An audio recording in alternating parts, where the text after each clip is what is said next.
அனைத்து தமிழ் மக்களுக்கும் கணேஷன் பணிவான வணக்கம். என்னோட சேனல் சப்ஸ்கிரைப் பண்ணாதவங்க சப்ஸ்கிரைப் பண்ணிக்கோங்க. ஸோ வாங்க ஃப்ரெண்ட்ஸ், மார்க்கெட் பற்றி டிஸ்கஸ் பண்ணலாம். ஸோ இன்னைக்கு நேற்று எதிர்பார்த்த மாதிரி தான் நடந்தது. கிட்டத்தட்ட பார்த்தீங்கன்னா ஒரு 652 ஸ்டாக்ஸ் 52 வீக் லோல இருந்தது. ஸோ அதனால இந்த மாதிரி எப்பவுமே பார்த்தீங்கன்னா ஒரு 500 இல்லைன்னா 500 தாண்டியோ என்எஸ்சி ஸ்டாக்ஸ் லோல இருந்தது அப்படின்னா ஸோ கண்டிப்பா ஒரு இன்வெஸ்டர்ஸ் உள்ளார வருவாங்க. நியூஸ் பேசிக்ஸா கிடையாது, ஒரு டெக்னிக்கல் பேசிக்ஸா பார்த்தீங்கன்னா ஒரு இன்வெஸ்டர்ஸோட மைண்ட் செட் எப்படி இருக்குன்னு பார்த்தீங்கன்னா இத்தனை ஸ்டாக்ஸ் லோல இருக்கிறப்ப ஸோ கண்டிப்பா வாங்கி போட தான் பார்ப்பாங்க. எப்பவுமே ஒரு ஸ்விங் ட்ரேடிங் பண்றவங்களா இருந்தாலும் சரி, ஒரு லாங் டர்ம் இன்வெஸ்ட்மெண்ட் பண்றவங்களா இருந்தாலும் சரி, ஸோ இந்த மாதிரி ஆப்பர்ச்சுனிட்டிஸ் எல்லாம் யூஸ் பண்ணி ஸோ ஸ்டாக்ஸ் வாங்கி போடுவாங்க. ஸோ அந்த பேஸ் பண்ணி தான் சொல்லியிருந்தா கண்டிப்பா ஒரு ரெக்கவரிக்கான ஒரு பாசிபிலிட்டி இருக்கு அப்படின்னு. ஸோ அதே மாதிரி தான் நடந்திருக்கு. ஸோ பேங்க் நிஃப்டி எல்லாம் பார்த்தீங்கன்னா 482 பாயிண்ட்ஸ் மேலே கொண்டு க்ளோஸ் வச்சிருக்காங்க. நிஃப்டி 50 ஸோ நிஃப்டி 50 மட்டும் ஸ்டார்டிங்ல நம்ம நினைச்ச மாதிரி ஒரு பை சைடு போயிட்டு ஸோ அதுக்கப்புறம் பார்த்தீங்கன்னா கீழே இறங்கி இருக்கு.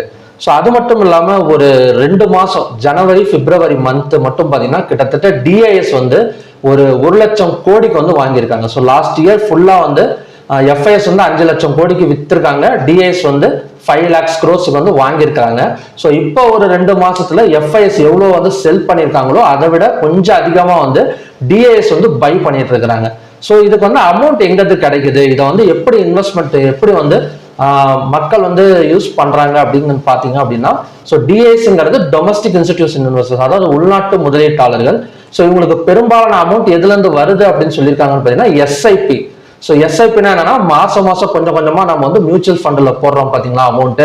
ஸோ அந்த அமௌண்ட் மட்டுமே கிட்டத்தட்ட 25,000 கோடி ரூபாய் ஒரு மாசத்துக்கு டிஐஎஸ் கிடைக்குது. ஸோ அந்த அமௌண்ட்டை வச்சுதான் இவங்க தொடர்ந்து பை பண்ணிக்கிட்டே இருக்கிறாங்க. எஸ்ஐபியோட ஆவரேஜ் குறைய ஆரம்பிச்சிடுச்சு அப்படின்னா ஸோ கண்டிப்பா இவங்களால தொடர்ந்து பை பண்ண முடியாது அப்படின்னு சொல்லிட்டு ஒரு தகவல் கொடுத்துருக்காங்க. ஸோ அதுதான் உண்மையும் கூட. ஏன்னா 2 விதமா மியூச்சுவல் ஃபண்ட்ஸ்ல அமௌண்ட் இன்வெஸ்ட்மெண்ட் பண்ணுவாங்க. ஒன்னு பாத்தீங்கன்னா பல்கா ஒரு லம்சமா பண்ணிடுவாங்க. ஒரு 5 லட்சம் 10 லட்சம் இருக்குன்னா ஒரு 20 இயர்ஸ்க்கு அப்படியே பண்ணிட்டு விட்டுருவாங்க. ஸோ நிறைய பேர் பண்ற ஒரு மெத்தட் என்னன்னா எஸ்ஐபில பண்றப்பதான் நமக்கு கொஞ்சம் ப்ராஃபிட்ஸும் கொஞ்சம் சேர்த்து கிடைக்கும். ஸோ எஸ்ஐபில வர இப்போ மிடில் கிளாஸ் பீப்புள்ஸ் எல்லாம் என்ன பண்ணுவாங்கன்னா அவங்ககிட்ட ஒரு பல்க் அமௌண்ட் இருக்காது. ஸோ அப்படி இருக்கிறப்ப மாசம் ஒரு 1000, 2000, 5000, 10,000 அந்த மாதிரி பார்த்தீங்கன்னா மந்த்லி போட்டுட்டே வருவாங்க.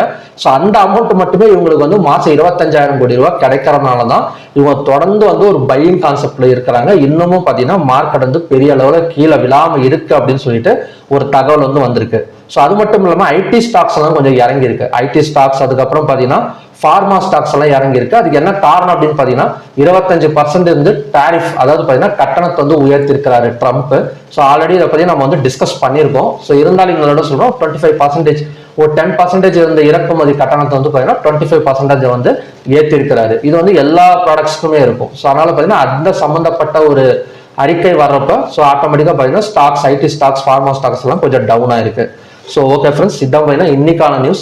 ஸோ நாளைக்கு எந்த மாதிரி நடக்கிறதுக்கான பாசிபிலிட்டி இருக்கு. இப்போ பேங்க் நிஃப்டி எல்லாம் பார்த்தீங்கன்னா கிட்டத்தட்ட நல்ல ஒரு பாசிட்டிவ் க்ளோசிங், அது மட்டும் இல்லாமல் புல்லிஷ் என்கல்ஃபிங் கேண்டில் எல்லாம் ஃபார்ம் ஆயிருக்கு. ஸோ எப்படின்னு பார்க்கறது முன்னாடி நம்ம ஓப்பன் இன்ட்ரெஸ்ட் டேட்டாஸ் எப்படி க்ளோஸ் ஆயிருக்குன்னு பார்த்துட்டு வந்துடலாம்.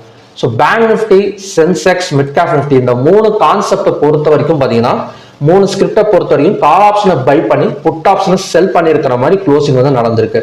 ஸோ நிஃப்டி 50 கால் ஆப்ஷனை செல் பண்ணி புட் ஆப்ஷனை பை பண்ணியிருக்காங்க. சென்செக்ஸ் பார்த்தீங்கன்னா கால் ஆப்ஷனை பை பண்ணி புட் ஆப்ஷன் செல் பண்ணிருக்காங்க. கொஞ்சம் ஆப்போசிட் டைரக்ஷன்ல தான் இருக்கு. So fin Nifty, bank X எல்லாம் பார்த்தீங்கன்னா கொஞ்சம் ஈக்குவல் தான். ஸோ மிட் கேப் நிஃப்டியில பெரும்பாலும் பார்த்தீங்கன்னா ஒரு 9 ட்ரேடிங் செஷன்ல ஒரு பெரிய ஃபால் எடுத்தது.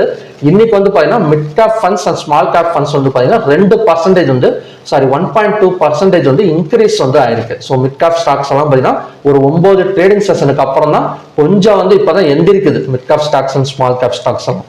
இது கண்டினியூ ஆகிறதுக்கான சான்சஸ் இருக்கு. நம்ம டெக்னிக்கல் சார்ட்ஸ் பார்க்குறப்ப நான் எக்ஸ்பிளைன் பண்றேன். ஸோ ஸ்டாக்ஸ் மொத்தம் எத்தனை ஸ்டாக்ஸ் ட்ரேட் ஆயிருக்குன்னா 2922 ஸ்டாக்ஸ் ட்ரேட் நடந்திருக்கு. ஸோ அதில் அட்வான்ஸ் பார்த்தீங்கன்னா 2136, டிக்ளைன்ஸ் 718. கிட்டத்தட்ட நேத்துக்கு அப்படியே ஆப்போசிட். நேற்று ஒரு 3-4 மடங்கு நெகட்டிவ் சைடு அதிகமா இருந்தது. இன்னைக்கு 3-4 மடங்கு பாசிட்டிவ் சைடு அதிகமா இருக்கு. அன்சேஞ்ச் 68. 52 வீக் ஹைல 19, 52 வீக் லோல 355 ஸ்டாக்ஸ், அதாவது 652 ஸ்டாக்ஸ் நேற்று இருந்தது. அதை பை பண்ணி 355 கொண்டு வந்துட்டாங்க. மறுபடியும் இந்த 355 ஒரு 120 இல்ல 150 கொண்டு வந்துருவாங்க நாளைக்கு. So number of stocks in upper சர்க்கியூட்ல 166, number of stocks in lower சர்க்கியூட்ல பாத்தீங்கன்னா ஒரு 129 ஸ்டாக்ஸும் பாத்தீங்கன்னா க்ளோஸ் ஆயிருக்கு. ஸோ நாளைக்கு என்ன மாதிரி நடக்கிறதுக்கான சான்சஸ் இருக்கு. பேங்க் நிஃப்டி எல்லாம் பாத்தீங்கன்னா நல்ல ஒரு கிரீன் கலர் கேண்டில் தான் ஃபார்ம் ஆயிருக்கு. ஸோ நாளைக்கு செல்லிங் சைடு ஏதாவது நடக்குமா அப்படின்னு கேட்டீங்கன்னா பாசிபிலிட்டிஸ் ரொம்ப கம்மி தான். ஏன்னா எப்பவுமே இந்த மாதிரி நல்லா தெரிஞ்சுக்கோங்க, 500க்கு மேல 52 வீக் ஸ்டாக்ஸ் லோக்கு வந்துட்டாலே அதை வந்து 4ஆ பிரிச்சிருங்க. 500க்கு மேல வந்துச்சுன்னா 4ஆ பிரிச்சிருங்க. 125 ஸ்டாக்ஸ் கொண்டு வந்து நிறுத்துற வரைக்கும் பையிங்ல தான் இருக்கும். இது வந்து சின்ன ஒரு ஹிண்ட் மாதிரி சொல்றேன், அது கொஞ்சம் ஞாபகம் வச்சுக்கோங்க. இப்போ 500 இப்போ 600 ஸ்டாக்ஸ்னா அதை 4ஆ பிரிச்சோம் அப்படின்னா ஒரு 150ங்களா, இப்போ வந்து 355 வரைக்கும் வந்திருக்கு. ஸோ 355 ஸ்டாக்ஸ் தான் இப்போ வந்து 52 வீக் லோல வந்து இருக்கு. ஸோ இதை வந்து இன்னொரு பாதியா குறைப்பாங்க. 150 ஸ்டாக்ஸ் வர வரைக்கும் தான் இந்த பையிங் கான்செப்ட் வந்து இருக்கும். அதுக்கப்புறம் பார்த்தீங்கன்னா கொஞ்சம் செல்லிங் எடுக்கிறதுக்கான பாசிபிலிட்டி இருக்கு. இது எப்போ நடக்கும்? இந்த 150 ஸ்டாக்ஸை மறுபடியும் மேலே ஏத்துறாங்க அப்படின்னா ஸோ கண்டிப்பா நாளைக்கும் பார்த்தீங்கன்னா ஒரு பையிங் எடுக்கிறதுக்கான பாசிபிலிட்டிஸ் இருக்கு. இது ஒரு சின்ன ஹிண்ட் தான். ஸோ நேற்று இந்த ஹிண்ட் தான் சொல்லியிருந்தேன், எத்தனை பேர் ஃபாலோ பண்ணீங்கன்னு தெரியல. கொஞ்சம் ஞாபகம் வச்சுக்கோங்க, சின்ன சின்ன ஹிண்ட் எல்லாம் ஞாபகம் வச்சுக்கோங்க, உங்களுக்கு ட்ரேடிங் பண்றப்ப ரொம்ப யூஸ்ஃபுல்லா இருக்கும். ஸோ பேங்க் நிஃப்டி நான் ஆல்ரெடி சொன்ன மாதிரி தான், ஹையை பிரேக் பண்ணா கண்டினியூஸா பை எடுக்கிறதுக்கான சான்சஸ் இருக்கு. அடுத்த ரெசிஸ்டன்ஸ் வந்து 50,004. ஸோ ஹை வந்து 49,628. ஸோ பிரேக் பண்ணா 50,400 கிட்டத்தட்ட பார்த்தீங்கன்னா ஒரு 440 பாயிண்ட்ஸ் பக்கம் ஒரு அப்சைட் வந்து பாசிபிள். 50,000 போனதுக்கு அப்புறம் 215 minutes candle red colour candle form ஆனாதான் ஒரு செல்லிங் சைடு வந்து பாசிபிள். அப்படி இல்லை ஸ்டார்டிங்லேயே இந்த ஹையை பிரேக் பண்ணாம மார்க்கெட் கீழே இறங்கினா கூட இந்த கேண்டிலோட மிட் பாயிண்ட் வரைக்கும் வந்துட்டு ஸோ அகைன் வந்து மேலே வரதுக்கான ஒரு சான்சஸ் வந்து பேங்க் நிஃப்டியில் வந்து இருக்கு. ஸோ பேங்க் நிஃப்டி மட்டும் இல்லை, bank Nifty and bank X ரெண்டுமே பார்த்தீங்கன்னா சேம் கண்டிஷன் தான். ஸோ இதோட நெக்ஸ்ட் ரெசிஸ்டன்ஸ் ஜோன் வந்து பேங்க் எக்ஸ்ல பார்த்தீங்கன்னா 56,941. ஸோ இந்த கலர் சேஞ்ச் பண்ணிடலாம் நாம 56,941. So bank Nifty and bank X வந்து சேம் தான். ஸோ நெக்ஸ்ட் வந்து பார்த்தீங்கன்னா நிஃப்டி 50. ஸோ நிஃப்டி 50ல ஒரு ட்ரிபிள் பாட்டம் சப்போர்ட் தான் இந்த இடம். நம்ம ஆல்ரெடி சொன்னது தான் ட்ரிபிள் பாட்டம் சப்போர்ட். ஸோ இந்த லோவை பிரேக் பண்ற வரைக்கும் மார்க்கெட் இப்போதைக்கு வந்து பைல தான் இருக்கும். ஸோ ஆல்ரெடி இப்போ எந்த லோனா இந்த இடம் February 17 லோ வந்து 23,725. ஸோ அதை பிரேக் பண்ற வரைக்கும் மார்க்கெட் வந்து பைல தான் இருக்கும். நேற்று ஹேமர் கேண்டல், இன்னைக்கு வந்து இன்வெர்டட் ஹேமர் கேண்டல். ஸோ அந்த மாதிரி ஃபார்ம் ஆயிருக்கு. க்ளோஸுக்கு மேலே ஓப்பன் ஆனாலே ஸோ நம்ம பை வந்து ஃபோக்கஸ் பண்ணலாம். ஸோ அதோட டார்கெட் வந்து கண்டிப்பா இந்த ஹை, இன்னைக்கு ஹை இல்லைன்னா பார்த்தீங்கன்னா 23,200 வரைக்கும் வரதுக்கான சான்சஸ் இருக்கு. அப்படியே கொஞ்சம் ஏதாவது வித்த காட்டினா கூட கொஞ்சம் கீழே இறங்கி ஏதாவது ஓப்பன் ஆனா கூட 22,800 வந்துட்டு ஸோ அகைன் வந்து பையிங் தான் பாசிபிள். ஸோ நாளைக்கு நிஃப்டி 50 எக்ஸ்பைரியை பொறுத்த வரைக்கும் ஒரு பை சைடு தான் சான்சஸ் வந்து அதிகமாக வந்து இருக்கு. ஸோ ஃபின் நிஃப்டி எல்லாம் பார்த்தீங்கன்னா நல்லா அகைன் வந்து ஒரு டபிள்யூ பேட்டர்ன் மாதிரி கிரியேட் ஆயிருக்கு. ஆல்ரெடி பார்த்தீங்கன்னா இந்த இடத்துல ஒரு டபிள்யூ பேட்டர்ன் கிரியேட் பண்ணிட்டு நல்லா மேலே வந்தது. ஸோ இன்பிட்வீன் கேப்ல பார்த்தீங்கன்னா அகைன் ஒரு டபிள்யூ பேட்டர்ன் வந்து கிரியேட் ஆகுது. ஸோ உங்களுக்கு அந்த பேட்டர்னை வந்து டிரா பண்ணி காட்டுறேன். டபிள்யூ பேட்டர்னுங்கிறது டபுள் பாட்டம் பேட்டர்ன் ரெண்டுமே ஒன்று தான். பட் நம்ம அதை ப்ராப்பராக டிரா பண்ணிட்டோம் அப்படின்னா நம்ம கொஞ்சம் ஈஸியாக இருக்கும். நாம கிட்டத்தட்ட பார்த்தீங்கன்னா பிரேக் அவுட் ஆயிடுச்சு. ஸோ இதுதான் நெக்லைன் அப்படின்னு சொல்லுவாங்க 23,486.